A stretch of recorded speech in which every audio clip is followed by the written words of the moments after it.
Oracle cards can provide a framework to see the world.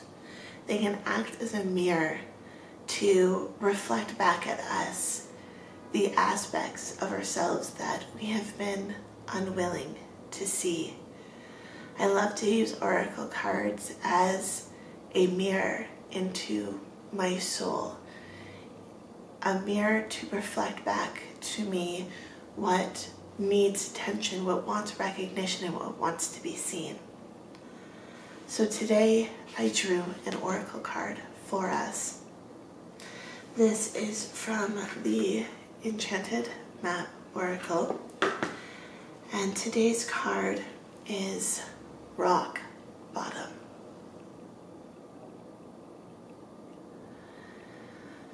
This card speaks of being at the end of a journey, being at a place where you feel stuck and stagnant and like there is nowhere else to go.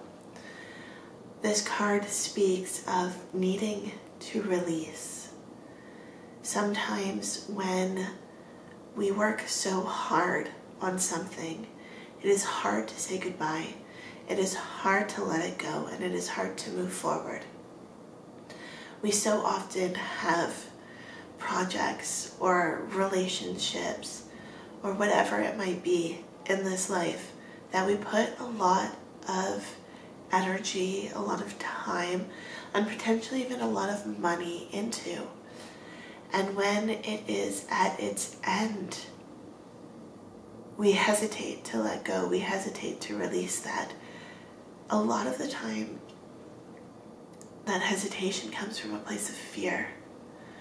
We are afraid to let go because of everything that we've put into it. We are afraid to let go because it might mean that the effort we put in was for naught.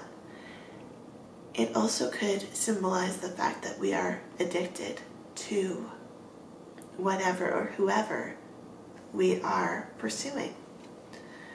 Sometimes it's not even about the end goal, but it is about the journey and the process to get there.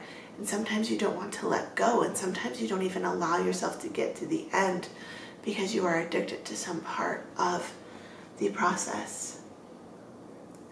And sometimes when we feel like we are at the bottom, when we are at our wits' end, when there is nowhere else to go, it is the perfect time for us to sit in quiet contemplation, meditation, and really allow ourselves to be still, allow ourselves to feel the emotions associated with what it is that we need to release into this world, release from ourselves and back, like just put the energy back out into the world.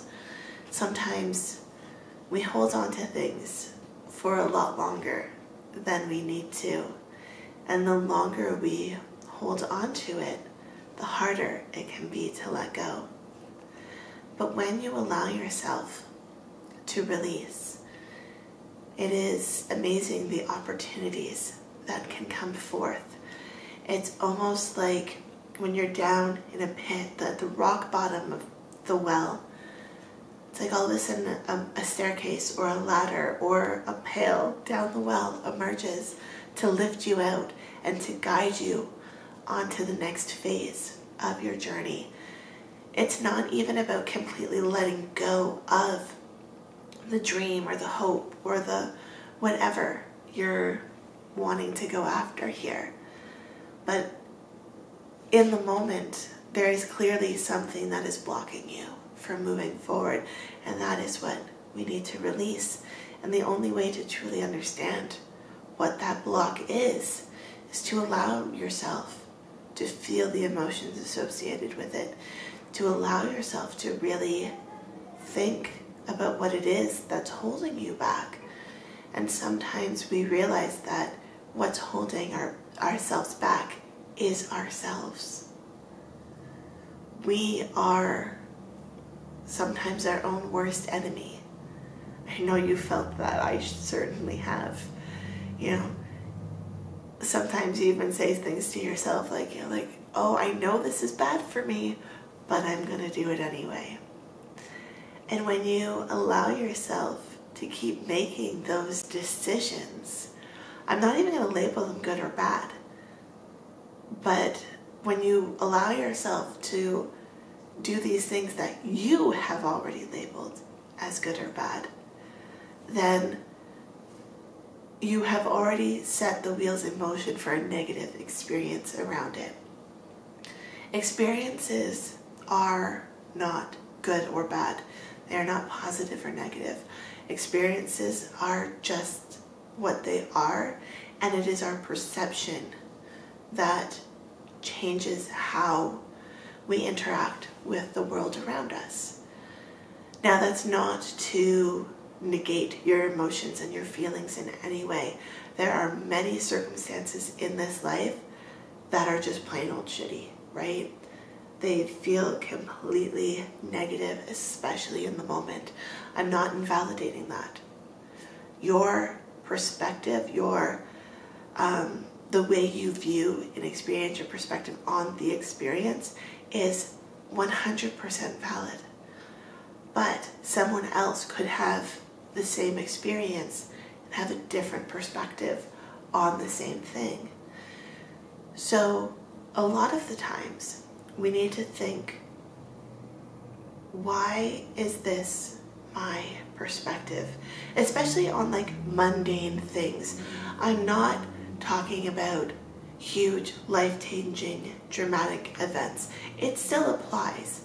But I feel right now this message is more for the little things, kind of the everyday, mundane things that you do that cumulatively have a huge effect on your life, right? It could be the decisions to hit snooze on your alarm every day, despite the fact that you tell yourself the story that you're not going to do that. And hitting the snooze means that you're a bad person, or you've overslept, or you have some negative story that you've told yourself. Other people might hit the snooze and be like, I am worthy of that extra 2 minutes, or whatever your snooze button provides, right? It's a perspective and it's a story.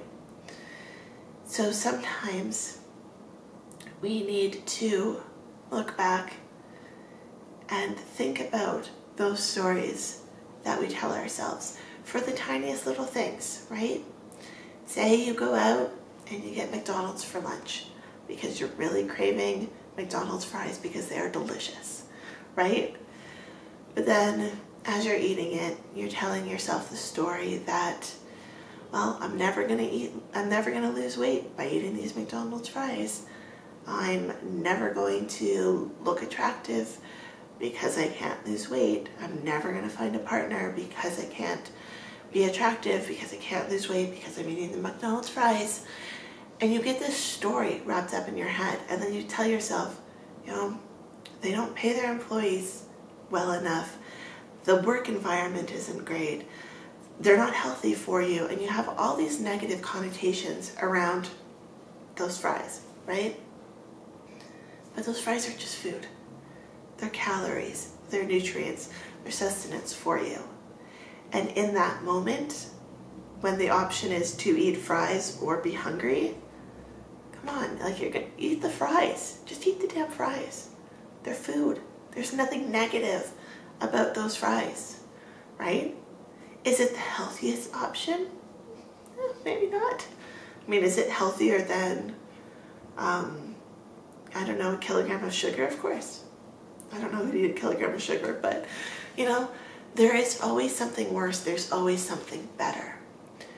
And no matter the situation, sometimes we just have to sit with ourselves and think about why we're feeling the way we are, why we're being triggered in the way we are, and understand the thought process around what is going on in that little head of yours, right? And when we can learn to release, when we can learn to eat those McDonald's fries without judgment towards ourselves and without judgment towards those fries, they're going to be a lot more enjoyable, and they're going to be a lot healthier for you.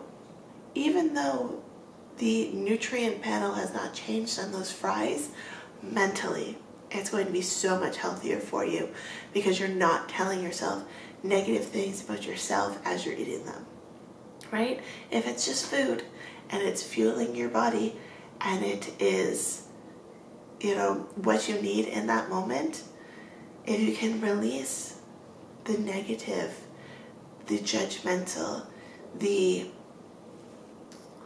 I want to say consequential, I don't know if that's the right word though, but if you can release the fact that all of these things that are going on in your head are not serving you. They're not serving you in a way that will allow you to move forward and to progress on your life, progress on this journey of life in a way that you desire. And we all desire different things, right?